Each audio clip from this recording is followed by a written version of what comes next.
off, what is your favorite quote and how has it been influential in your life?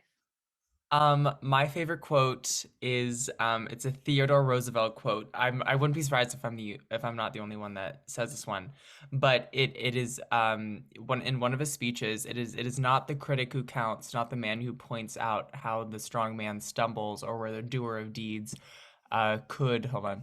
There we go. Where the doer of deeds could have done them better. The credit belongs to the man who is actually in the arena, whose face is marred by dust and sweat and blood, who strives valiantly, who errs, who comes short again and again, because there is no effort without error and shortcoming. I heard this quote for the first time like 5 years ago, and it really sort of skewed my life in a way because I'm in the performing arts, and the thing about art is that there's lots of critics with art, and a lot of people whose opinions can cloud your judgment and your pride in yourself and your work. And I think this quote so beautifully is like it doesn't matter what these people say. The only thing that matters, the opinions that really count in your life are the people that are in it with you. And that helped me because we all want validation in life, and it helped me not look for it outside of the arena that I'm in, and that the opinions I value are the people next to me in the shows with me, that kind of thing. And my friends, and as opposed to the, haters on the internet that can, and I mean, they still applies to all of my TikTok videos and stuff. If I get like a mean comment, I just need to remind myself, this user on this platform has no videos, has no profile picture, is not putting themselves out there. So their opinion shouldn't matter to me as much as it does like another content creator or something like that. So that Theodore Roosevelt quote, delicious. I love that. And I love hearing about the ways that actors cope with the pressure of the industry. Yeah, Even at just like a high school level, it's so hard not to compare yourself to other people and not huge. to to feel like one person's opinion can really shift your whole perspective on if it's even worth pursuing. Yeah, exactly. And that's so tough. It's tough already. So it's like, and then all the hatred that you can get because it's such a subjective art form. It's tough. But yeah. Yeah, I was talking with someone earlier who said that, you know, kind of having the realization of just because you don't like me doesn't mean that I'm not good or that this performance isn't Yes. good. Yes. I really liked that. I thought that was a really Yeah. good perspective. Um, Yes. Mm. yeah, because you're right, it is so subjective. Yeah. It is. Yeah, more content on TikTok or whatever it is, art in general is very subjective. It is. It sure is. And we forget that sometimes because opinions can cloud that. But, if what I always tell people that are like, oh, I kind of want to start making videos or put myself out there and that kind of thing. But how do I know if, what if a video doesn't do well and all that stuff? I'm like, sure, if a video doesn't do well, it can like kind of ruin my day for a second because I'm like, oh, I worked hard on this. But it never comes from a place of, oh my god, I shouldn't have posted this because I was proud of it and I thought it was funny. And I think that's what matters. As long as you can go home at the end, fall asleep at the end of the day being like, I was hype about that video. Sure, no one else liked it, but I was into it and it didn't hurt anyone. So yeah, so that's sort of, it's all about being in the arena. And I think, again, Roosevelt put it perfectly. So thank you, Roosevelt. Well, for what it's worth, I think your TikToks are very funny. Thank you. Thanks. Okay, so what do you wish you could tell your middle or high school self? Ooh, this is such a good question. And the am I answer does change depending on my mood. But I would say um, to not care so much about what other people think. And it's so much easier said than done because I still care about what other people think. But I was so enveloped, especially as like a gay kid, both in the closet and then out of the closet. I was just so constantly stressed that everyone was thinking about me all the time and everyone was judging me. And I worked really hard to make everyone like me. Even people I didn't respect or didn't like and who I thought were kind of mean even. I just wanted everyone's approval so badly. And it sort of led me, I think I spread myself a little bit too thin in my teenage years. In terms of all the mental energy it took to make sure that I was at my best in front of everyone, and I didn't allow myself to stumble or fail. And when I did, it was a disaster, a catastrophe.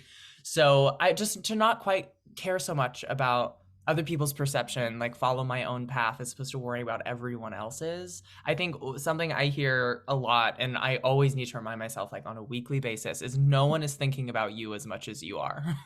And I think that's was always such a good thing to keep in mind for me now. And I wish I sort of implemented that into my mindset a little bit earlier, just because in high school and in middle school and in teenage years, it really feels like the entire world is judging you for some reason. You feel so self-conscious, and like you have no idea who you are yet, and you're going through all these like crises and everything, and it feels like you are so much the center of your universe, but everyone else is feeling that way. So no one has time to be judging you or thinking about you because they're way too busy thinking internally. And I would probably shake myself and be like, that is actually true. Like no one, I was just so convinced that when I turned my back, everyone was talking crap about me, just because we're so nervous all the time, and friendships are so scary at that age. So I think, yeah, just making sure that if you focus on yourself, then the right people will gravitate toward you, and you don't have to work so hard. Because it took me a second to learn that, like up until college, to learn that truly. Yeah, and thank you so much for sharing that. And Of course. oh, it says internet connection is unstable. Can you still hear and see me? I can hear, as long as you can hear and see me, I can definitely hear you. Okay, Yes. cool. I was scared for a second I was frozen. Um, and yeah, and talking about being part of the LGBTQ community as well adds Yes. this entire new layer of feeling like, oh my God, even people that you're close with or friends and family that you know would be accepting, it still feels scary. It still feels like, Yes. but what if? What if there's this added element of, is this really okay? Is this really something I can be open about and talk about? And even now, I feel like we talk about maybe our generation being more accepting than maybe our parents' generation or Sure. grandparents' generation, but it still feels like there's still so much progress that still needs to be made, Yes. even within the theater community sometimes. Oh, absolutely. Like the theater community touts itself on being really accepting and supportive and groundbreaking, and yet you see productions all over the country still with all white casts, and like, so it's just, it's, no one is perfect, no little subset of anything is perfect. And the same goes for, I mean theater has been such a home for a lot of, LGBTQ plus like kids and people, because it's like where all the outcasts can express themselves. But that doesn't mean there's no judgment. And I'm doing a podcast later today about theater kids and the cultiness that can be theater kids, and I'm excited to sort of explore that with these podcasters, because I think it could also be a really toxic environment. Like they may not care that you're gay, but they care if you can't hit a high B, that kind of thing. So there's judgment everywhere. But uh, again, the goal is just to find community in anywhere. And hopefully one that you don't, again, have to try so hard. I think life shouldn't be, at least friendships and interpersonal relationships shouldn't be so much work. Of course, like friendships are work and there's fights, and same with like significant others and such. But some of my friends hang on to these friendships that cause them so much pain, and I get there's context there, and but I just think it should, especially when you reach your early 20s, sort of where I'm at. I'm like, I'm so overwhelmed with everything in life. Like, may as well have a good, support system. So, Yeah, yeah, that's a really important thing to talk about too. I think that doesn't get talked Mhm. about as often as it should, is like there's kind of this bonding that happens between theater kids or like the theater group Yes. in the school, and there's this there's this bond there, but it can also kind of feel like you may not be accepted into another friend group, so you kind of have to stick with those people, even though maybe it may not always be the healthiest group, or there may be people within that group Yeah.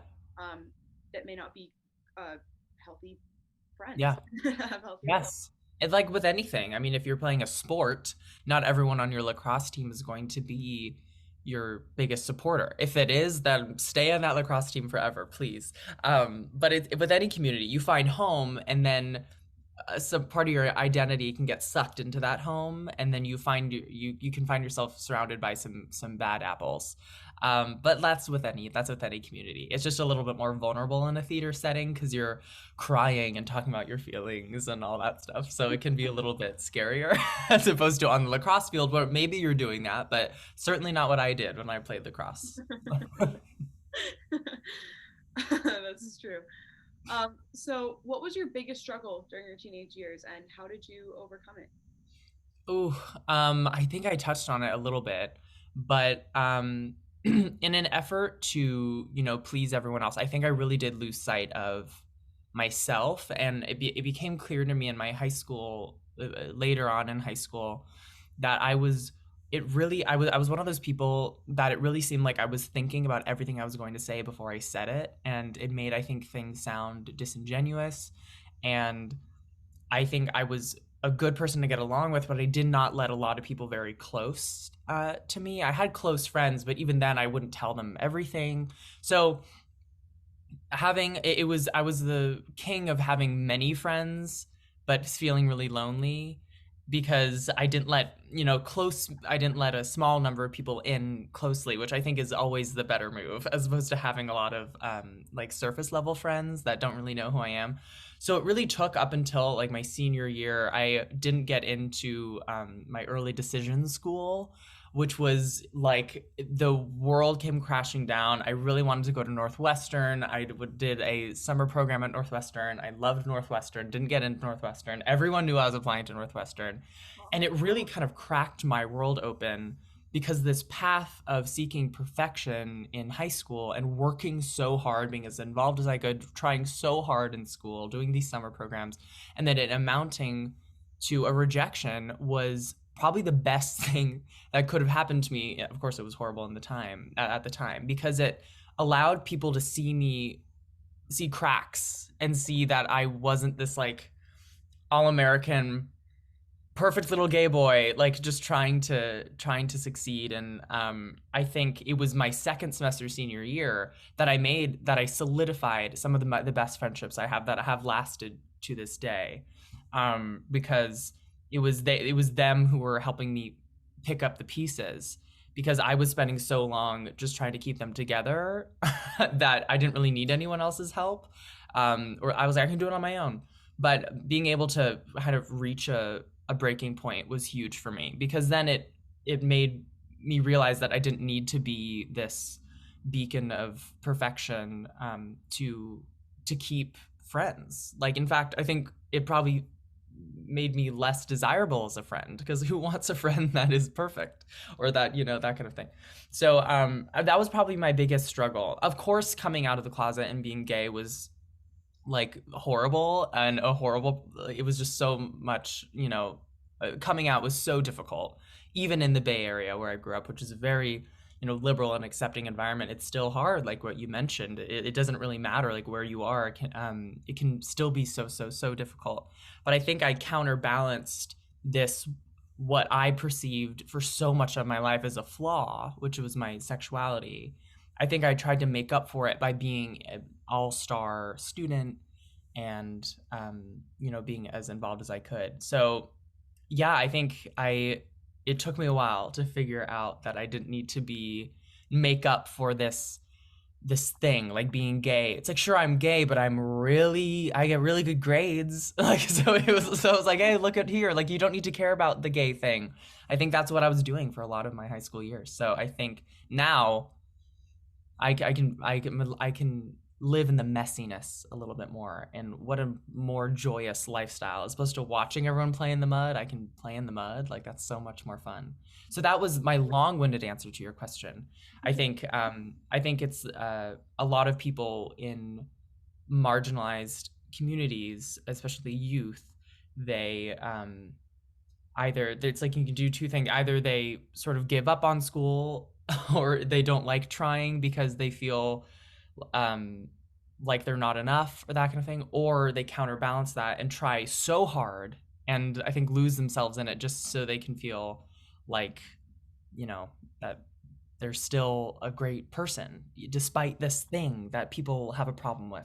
So It's tough. I look forward to the day where none of that is an issue, and it's already getting there. Now in my middle school, the middle school I went to, now it's like weird if you're not queer. Like I hear that it's like everyone's just queer. And I'm like, "What?" I'm like, "I was just there and that was not the case at all." So things changed quickly.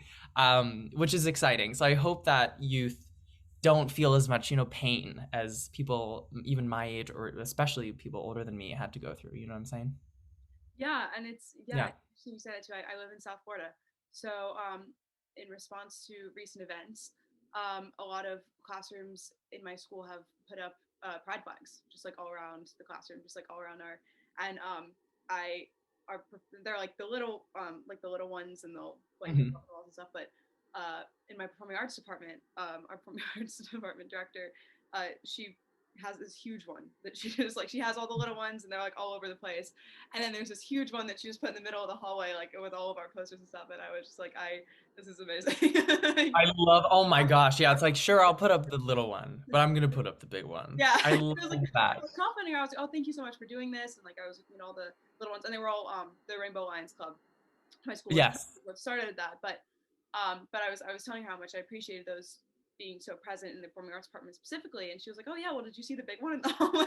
And I was like, You see the giant one? It's like takes up the big one. entire building. Yeah, it's amazing. I love that. Oh my gosh. It's That would be, I mean, that would be so validating to see as a, a middle schooler or a high schooler, just to be, I mean, my theater teacher in school was gay, and she is, to this day, I still talk to her all the time. She was the first adult I really came out to.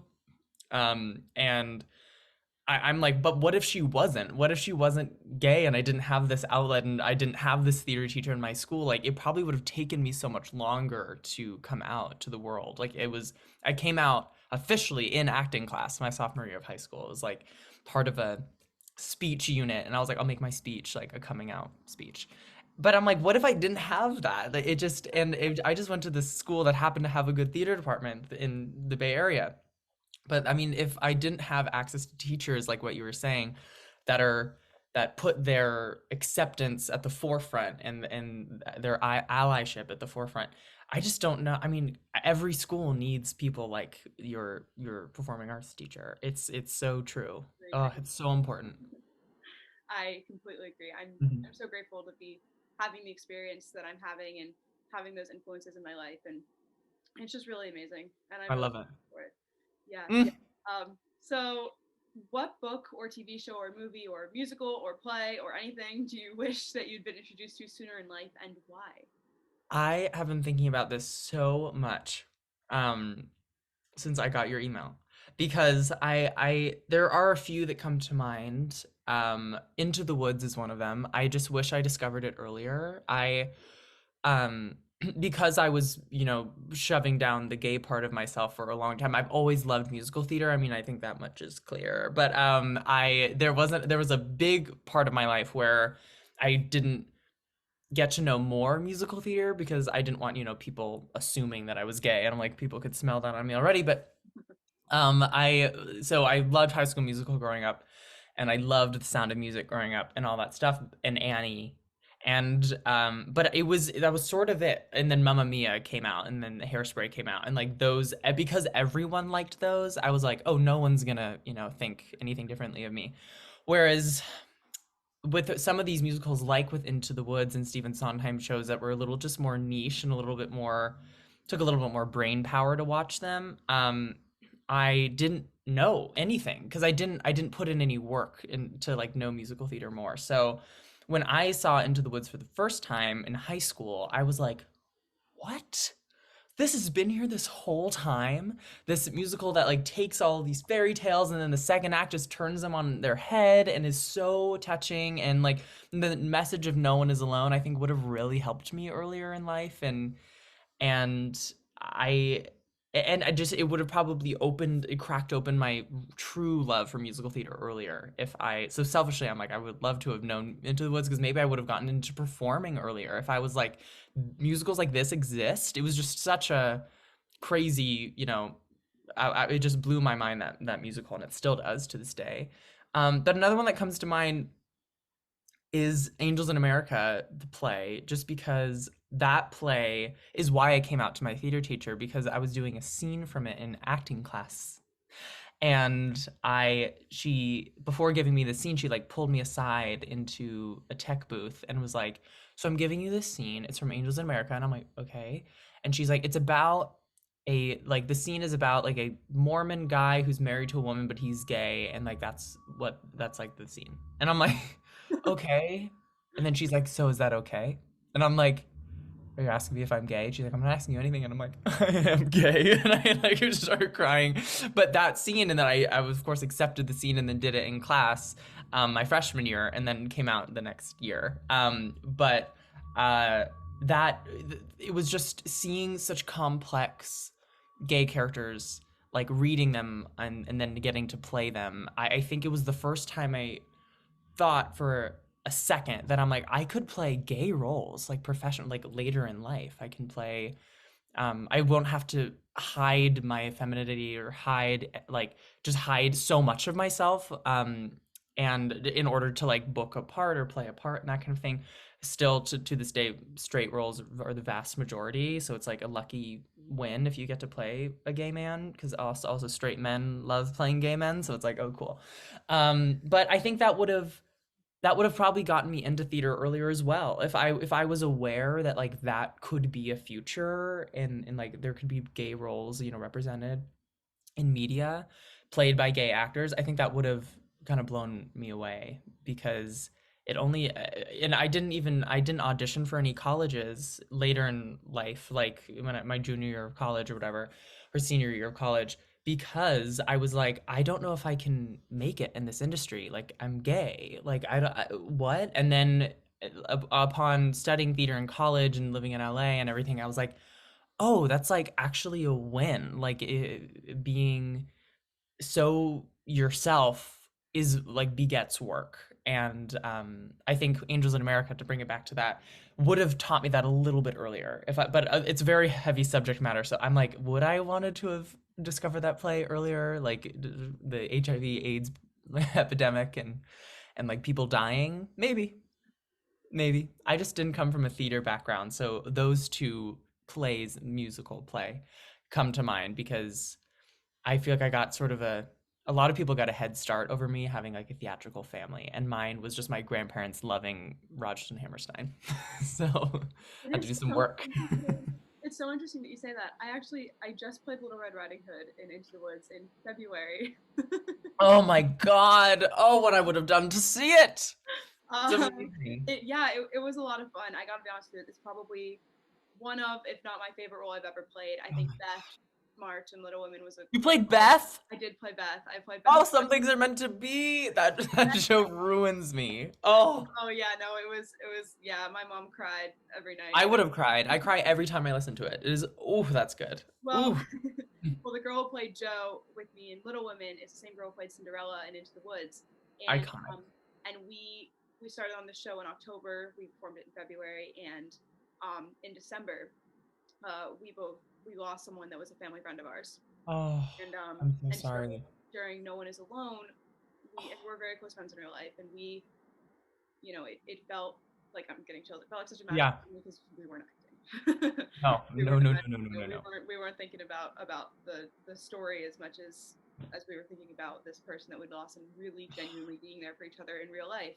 And Yeah, and that was just such an amazing connection. And so I really didn't know that much about Into the Woods, honestly. I kind of felt like a yeah, theater kid because I was like, I really don't know this much about the show.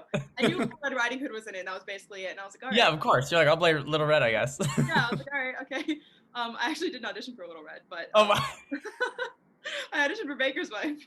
oh my gosh. Well, Little Red is so fun. Well, I'm 5'7", so I was like, if I want to play Baker's Wife, I can audition for her again. I'm not going to play Little Red Riding Yeah, Hood. yeah, So, yes, yes, this is not a role I'm going to get to audition for again. Um, so I was super grateful for that. But yeah, and it was such an amazing experience, yeah, incredible show. It felt like such a, I mean, our cast was, we were very close to the cast, and I really just felt, especially doing theater still during COVID. Oh, A lot of those restrictions have been lifted, and for like Little Women last year, we wore masks during the performance, and when we were blocking it, it was always like we had this like the stick, and I was like, okay, stay 6 feet away, stay on the other end of the oh my stick. gosh. The fact that you were still able to do it. I love that your department was like, we're still doing it even with the restrictions, because I know a lot of people didn't at all. So that's great. Yeah, it was really amazing, and the same director that I was talking about before, she's the one Yes. that really made that happen, really fought for us to make that happen, and she's incredible. um yeah, she directed Into the Woods as well, and it was overall just such an amazing show, and I agree with you that I Yes. wish everyone could be introduced to it, because it's just, there's so many layers. It's taking fairy tales that you know and love, and then showing you this deeper meaning and deeper Yes. message. I was talking to one of my cast members, and I was like, none of them are actually talking about the events that are happening in their fairy tale. Like there's No. always an underlying message and a deeper meaning, and I love that. So much fun to analyze it and have these philosophical conversations about it, and it's I just love it because that's how I mean, we learn life lessons through fairy tales. Like that's why they exist. It's like Hansel and Gretel was one that I like. I'm sure that's not in the musical, but they was actually originally going to be in the musical Hansel and Gretel. That was like in the early drafts. They're like, oh, we'll include Hansel and Gretel. But I was like, oh my gosh, I was like, never. It really drilled into my mind. I'm like, don't trust strangers. I was like, you can't trust a stranger because they'll put you in an oven. And it is so. I just love that James Lapine and Stephen Sondheim like took these grim fairy tales and just and you go in and the first act you just assume is just a nice night in the theater, and then just the second act, just like the way it breaks open, I just love it so much. I think it's so smart, and I do think it should be a required viewing. If I ever become a theater teacher, which, hey, that very well may be in my future, I would love to be a high school theater teacher. I will force everyone to watch it because I think there's so many lessons that can be learned. And I think people write it off quickly because it's like into the woods. People are like, oh, and I'm like, no, you don't actually know what it's about. And like, it's supposed to sound nasally because this, like, these fairy tale characters are like going on their quest, and yeah. like, yeah, and then by the end the children will listen as like one of the most lush, beautiful, heart-wrenching songs. I'm like, it's all intentional. So when people write it off for being like that, I'm like, that's because that's on purpose, but you're not giving it, the chance. So yeah, I think both of us, I wish we could have been introduced to the show earlier than we were. But hey, look at us now. We love it now. So that's what matters. I have No One Is Alone right here, like on my desk. I have it right here. I really do love that song. It Oh, makes me cry now, because every time I hear it and sing it, I'm thinking about the person that I lost, but I also think more so I'm thinking about the connections that I made with people throughout that, and kind of how I got closer to people, um, yeah. and how it really showed me these are the people that are really there for you, and these are the people that are really, when you need someone to lean on, these people are there and you're there for them, and um, yeah, it's that really is an incredible song. I think both of my parents could have gone on for me as Little Red. I think I performed enough around the house. If something happened, I think either of them could Yeah, have they'd be like, we got it. accepted. We Yeah, can do I it. feel like we got this. That was my Guys, younger we'll sister. Oh, create my it. younger sister could do it, anything.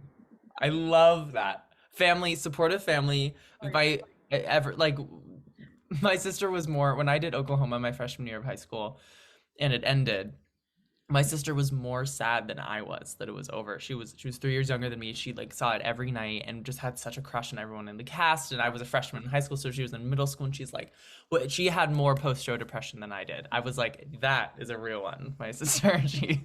But yes, but what you were saying, I think that's such the power of theater, that every time you hear a song, you associate it with so many emotional, ties. And I think that's why musical theater in particular I just love so much, because music accesses a different part of your brain, and so I love listening to musical theater and cast albums, and because I'm the same way. Like if I did a show, like I forget, if I did Heather's the musical my first show in college, my freshman year of college, every time I hear that musical now, I am back in 18-year-old Tyler Self, and so nervous, and doing this tiny production of Heather's the musical, just because that is, your brain just associates. So I have yet to do Into the Woods, and I'm dying to do it. So if you hear of any productions, or if your high school does it again, I will transfer Yeah. and do it. But yeah, so I love your Hamilton jacket that I just Oh, thank noticed. you. Thank you. Well, I'm jealous of you and Heather's. Heather Chandler is a dream role of mine. So Oh, you'll play it. You'll play it. I want you so bad. That's definitely one of my dream roles. You and me both. I love Heather Chandler. I love her so much. It'd be fun. I mean, Veronica would be fun too. I feel like JC Yes, would also be fun, but I I feel was like JB's understudy, see that's we're but I not was preppy stud, so I had a good ensemble track. I loved it. oh yeah, I definitely that's one of my. I mean, we definitely won't do Heather's at high school. It's definitely not No, gonna my high school would not touch that show with a 10-foot pole. yeah, No, no, no. I'm not a huge fan of the high school version, to be honest with you. So I'm kind of grateful that No. we just wouldn't do it. Um, Yes. but yeah, for sure, I'm super grateful for Into the Woods and that experience, and I hope you get the chance to be in it soon. Ah, yes. I Yeah, hope. it's Yeah. it's just an amazing experience. So, is there anything else that you want to add? Any other stories you want to tell? Anything else that you have to say? Oh my goodness. I think it's cool what you're doing. I love that you're interviewing people and you're doing this like for a project. I think that's so great. And I loved all the questions. Like there were questions that I was excited to answer. And I loved how it felt like a conversation as opposed to an interview. It was such a conversation. You're very good at this. So so I just appreciate you reaching out and for watching my videos and thinking that I'd be a good um addition to this project. I think it's so cool. So I appreciate you, Linda Page. Thank you so much, and thank you for making content and being here and doing this. I definitely, during the pandemic and everything, I was addicted to TikTok like the rest of the world, and Of course. I found a handful of creators that I was like excited to watch their content and excited and engaged and like, oh, like it's something I can like look forward to. As like weird as that may sound, it was I definitely appreciated making your content. It made me laugh, and that Thank you. does, and that I'm really grateful for that. Thank I do you. have two quick questions for you Please. before we end. The first one is, what is your favorite flavor of Girl Scout cookie? And there is a wrong answer. There's not necessarily a right answer, but there most certainly is a wrong answer to this Is it question. trefoils? Is that like the wrong That answer? is the wrong answer. You are Yep. correct. I my fa well, I'm vegan, but Thin Mints are vegan. So I love Thin Mints. One baker are vegan. That is true. What'd you say? Thin Mints and one of the are they both vegan? My mom's over here. Um, What's one of the what? bakers. We actually have two bakers that make our cookies because we're good at a lot of things. But organization's not one of them. So I think for one of them for sure, because one uses dark chocolate. I'm pretty sure the other uses milk chocolate. Oh, got it. I always check the ingredients on the side. Yes. So I do get the dark chocolate ones. Yes. And they're very good. I put them in the freezer. It used to be Samoas, but I can't eat those anymore. So Smells are pretty good. what is yours? You can't just have me answer it. It changes every year. I have 2,000 boxes of them in my home every year, so honestly, I don't eat a lot of them. Yeah, you probably like no. I do enjoy them, but every year I have to have at least a couple Samoas and tagalongs. Um, Oh, I like Thin Mints. I think they're very overrated. I think they get a I lot thank you for your honesty. than they deserve, but that doesn't mean they're bad. I will tell you, Thin Mint brownies are really really good. Mint brownies. Yeah, just crush up a sleeve of them and just put it in your favorite brownie mix, and that's it's pretty good. The way you just blew my mind. Okay. Yeah. I will do. Take a sleeve and just smash it. It's kind of therapeutic too. You can just like Oh, okay. I'm like out of breath. That sounds really good. Okay. I'm gonna be doing that. it's very good. Awesome. And my last question for you is there anyone that you know that you can recommend to put me in touch with for this project? Is there anything that you think is there anyone that you think is a good fit for this? Oh my gosh. Well, probably. Probably. Because your goal here, you're interviewing, I'm sure you're interviewing lots of different types of people. I am correct. I actually am. I just had an interview with Garrett Wong from Star Trek Voyager. I'm a huge Star Trek fan. I have an interview with Will Wheaton for next week. Oh my God. I should interview today. Yeah, I'm interviewing. I'm covering my bases. You're covering your bases. If I think of anyone in particular, that I'm like, you got to, then I will absolutely let you know. Because I have a few friends that come to mind. I just know they're crazy busy. So let's see. Because it's, inspiring confidence in young people. I'd like to think I surround myself with people who do that. My friend Chris might be available, but he is again one of the busiest people I know. He's another content creator, so I don't know if Yes. you don't want to. I Yeah, he's yeah. Mr. Chris Olsen. Yes. 'Cause he's such an angel person, and he inspires confidence in everyone. So I can definitely reach out to him and be like, hey, if you have any time, and then I can just give him your email or something. But That'd I be can. amazing. That's the person that comes to mind. Thank Yeah, you. That would be of amazing. course. And just thank you so much for your time again. And Thank you, Linda. appreciate I it. appreciate it, and we'll be in touch. Thank you so much. Of course. Thank you Have so a great day. Happy Saturday. much. Happy Saturday. Bye. Bye.